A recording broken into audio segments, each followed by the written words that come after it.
मंदिरी नाम हे बसले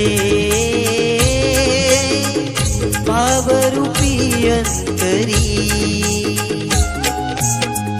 आळवी तो कर जोडूनी तुझा